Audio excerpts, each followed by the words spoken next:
kind of like when your mom gets divorced and then she brings her new boyfriend home and you're like, is this my new daddy?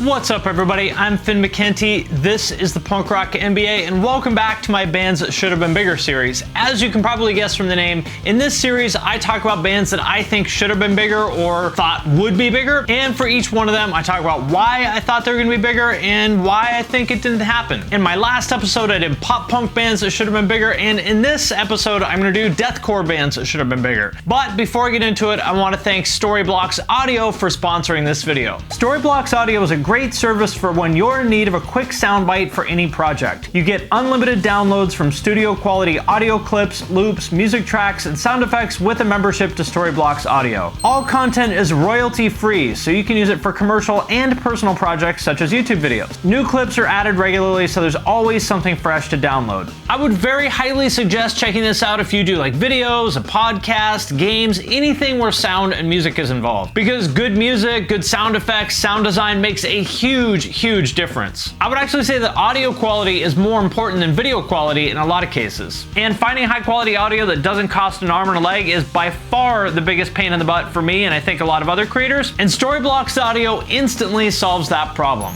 There's over 42,000 sound effects, so now when I want something, I'm not gonna have to Google and go through all these like sketchy, crappy, free wave sound effects kind of sites. It's all right there for me on Storyblocks Audio. If you want to learn more about Storyblocks Audio, just hit that link in the description. And with that out of the way, let's get into it. First up, As Blood Runs Black.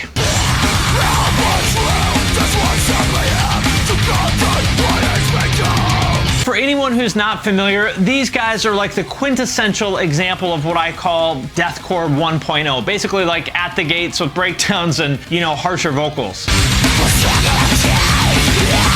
Now, I personally am not really a huge fan of this style of deathcore because I don't like melodic death metal, and melodic death metal is the foundation of this style, but these guys did it really well. It's the perfect balance of like tight and clean, but not overly edited and fake and sample replaced everything. Like the drums actually sound like a human being played them, which is more than you can say about a lot of current deathcore bands.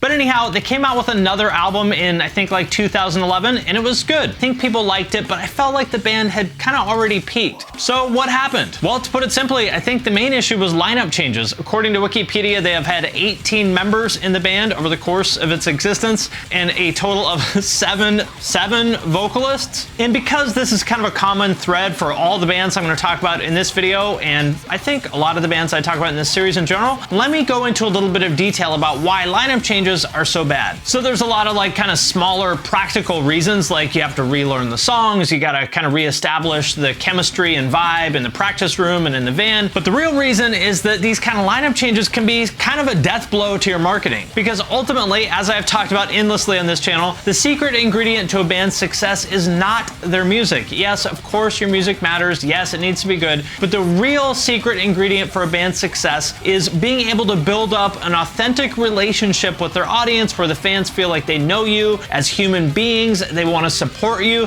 So then when you announce you have new music out, they care. When you announce a new tour, they care. They want to show up, they want to buy a ticket, they want to meet you and hang out. Maybe they'll buy VIP. All this is made possible by that relationship where they feel like they know you as an individual human. And how can you build relationships with your fans when you're like constantly swapping members out every few months, right? It's kind of like when your mom gets divorced and then she brings her new boyfriend home and you're like, is this my new daddy? And then he leaves and breaks up with her and you never see him again, and then your faith in humanity is shattered and you never trust anybody, and you become a SoundCloud rapper with face tattoos that drinks lean and makes pop punk references for clout. The point is that it's all about building those relationships with the fans where they feel like they know you as a human being and they want to support you. When you see these kind of like revolving door lineup changes happen, it almost always cripples the band. You need to get out there, shake hands, meet people, hang out, make them love you, build this loyal core of fans that are going to support everything you do. That's what you got to do, and you can't do that with constant lineup changes.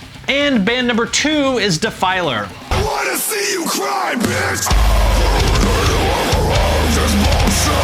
You might remember when this song came out back in, I don't know, I think it was 2011 and became a little bit of a meme on all the metal blogs at the time. Like, whoa, why is Caillou so angry? And you've seen this happen before, right? Like every so often a band kind of becomes a meme for like a week and everybody makes fun of them, and then usually they just disappear and you never hear from them again until like you read some thread on Reddit 6 years later that's like, hey, remember that band that had the video where they did such and such?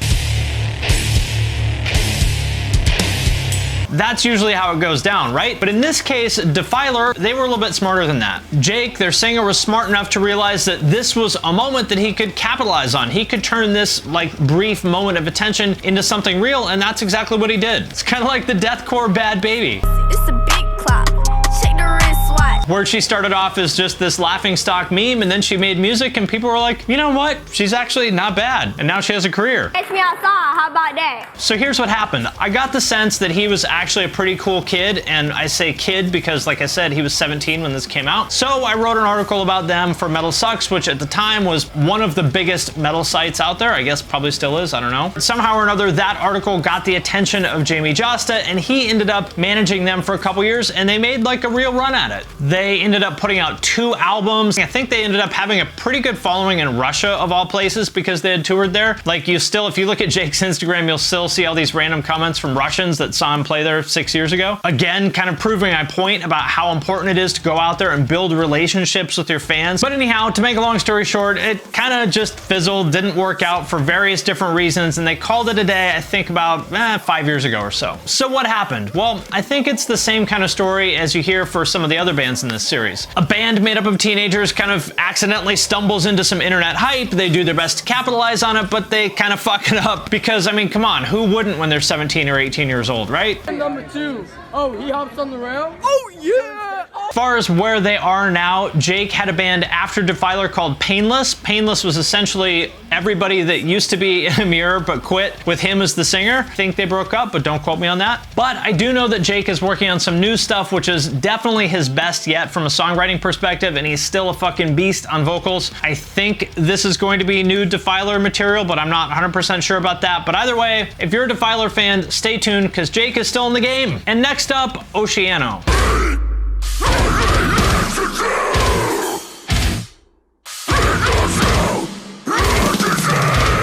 I would put them, along with bands like Salt the Wound, Rose Funeral, Molotov Solution, as kind of that like second tier of the deathcore 2.0 brutal kid kind of scene. In 2009, they put out their first album on Earache, which I remember being pretty highly anticipated. And in hindsight, they were actually pretty far ahead of the curve. What they were doing on that album, to me, was kind of the precursor to what a lot of deathcore bands do now. That like very clean, almost like sterile, more death metal kind of style that a lot of bands do now.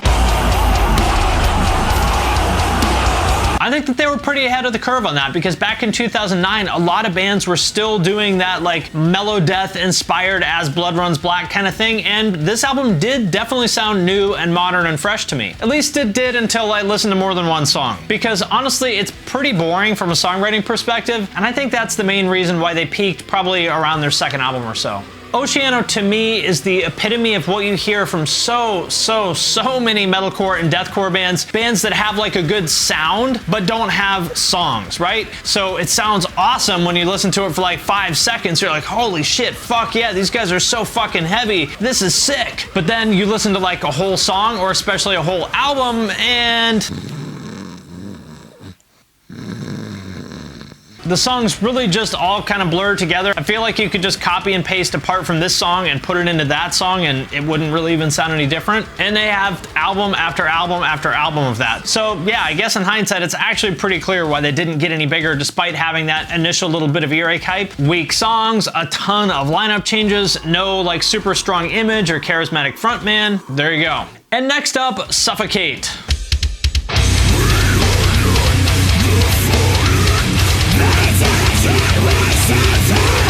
I think of this band as like the peak of the MySpace deathcore kind of sound, a song that I actually very much miss. This is the kind of deathcore that really caught my attention back in the mid-2000s because it actually sounded like deathcore, like death metal plus hardcore. It had like the heaviness and the down-tuned guitars and guttural vocals of like death metal, but that hardcore vibe in terms of like how they dressed, the packaging, and parts like this.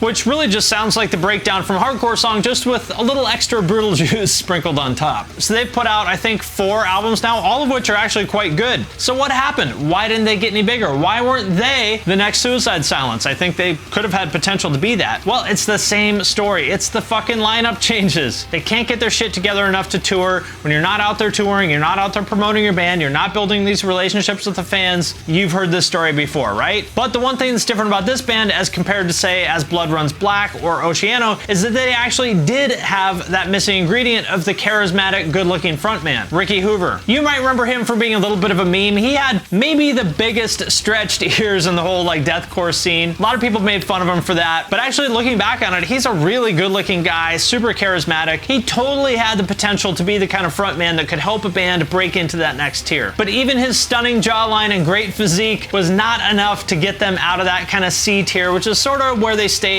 until they broke up in 2016 or so. He had already left the band years before then anyway. And it's a shame because they did that MySpace deathcore style so well, maybe better than anybody else. I'm actually gonna redo my What Killed Deathcore video and talk about this a little bit more in that one, but man, I really miss that era of deathcore. Let me know in the comments if you do too. And they did it better than just about anybody, because 99% of the time when I go back and listen to one of these bands, I'm like, man, remember Knights of the Abyss? I should go check them out. And I put it on and I'm like, okay, yeah, that did not hold up.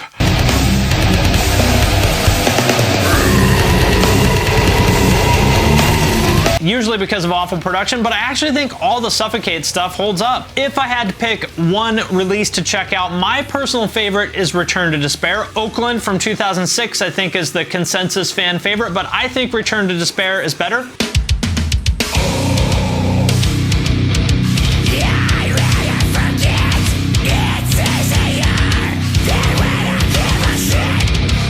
As far as where they are now, I have no idea about the 97 other people who are in the band, but Ricky is a barber, married, got a family, and he's still pretty damn swole, so looks like he's living his best life. Good for him. Always happy to see that. All right, my friends, that's it for this episode of Deathcore Bands Should Have Been Bigger. Let me know in the comments what bands you think I should include in the next edition of this, what genre should I do in the next one, and what bands do you think represent that genre that should have been bigger. Let me know what you think in the comments, and as always, I want to sincerely thank everybody who supports me on Patreon at the True Cult level or above. And those people are Andy B, Anthony C, Amber G, B Sacrilegious, Cloudy and KR, End of May, Jeff W, John R, Jonas E, Jordan H, Justin H, Luke S, Michael B, Militant Me, Nicholas G, Richie H, Ridley H, Ryan W, Sixto U, and The Quiet Canvas. You guys are True Cult fans. I appreciate your support very, very much. If you would like to support me on Patreon, there's a link to that in the description. Patrons get access to an audio podcast feed of the videos, monthly Q&As. I do reviews of your bands and social media presences, bunch of other stuff. If you're interested in that, hit that link in the description. And with that, I'm gonna sign off for now, but I will see you next time.